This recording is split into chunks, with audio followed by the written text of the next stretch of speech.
नाज़रीन breaking news जी नालो रोड़ी मां जिते मेरान टाइम न्यूज़ ते ख़बर हलण बाद रेलवे इंतज़ामिया हरकत में अची वई। रेलवे स्टेशन ते दाख़िली रस्ते ते शकी मुसाफ़िरनि तोड़े संदन सामान चेकिंग करण वारी स्कैनिंग मशीन जी रिपेयरिंग शुरू थी वई, जॾहिं त सीसीटीवी कैमरा ऐं क़ीमती सामान स्कैनिंग मशीन ऑपरेट कंदड़ कंप्यूटर बि ओके करे स्टार्ट कयो वियो। हिन जा वधीक तफ़सील हासिल कयूं था रोड़ी मां असांजे नुमाइंदे मोहम्मद शफ़ीक शेख खान। जी मोहम्मद शफ़ीक शेख, हिन जा तफ़सील ॿुधाइजो। जी बिल्कुल वकार पाकिस्तान जी अहम ऐं मसरूफ़ तरीन रेलवे स्टेशन रोहड़ीअ जे दाख़िली रस्ते ते करोड़े रुपयनि जी लागत वारी स्कैनिंग मशीन ऐं मुसाफ़िरनि तोड़े उन्हनि जे सामान जी चेकिंग वारा ज़रूरी औज़ार ऐं शकी माण्हुनि ते नज़र रखंदड़ सीसीटीवी कैमराऊं नाकारा बणियल हुयूं।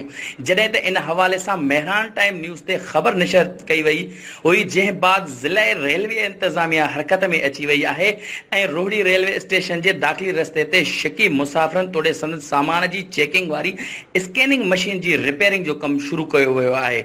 जॾहिं त सीसीटीवी कैमराऊं स्कैनिंग मशीन ऑपरेट कंदड़ कंप्यूटर समेत कुझु सामान जल्दी जेके ठीकु कराया विया आहिनि, जॾहिं त सिस्टम जी मुकमल बहाली लाइ कमु जारी आहे। जी।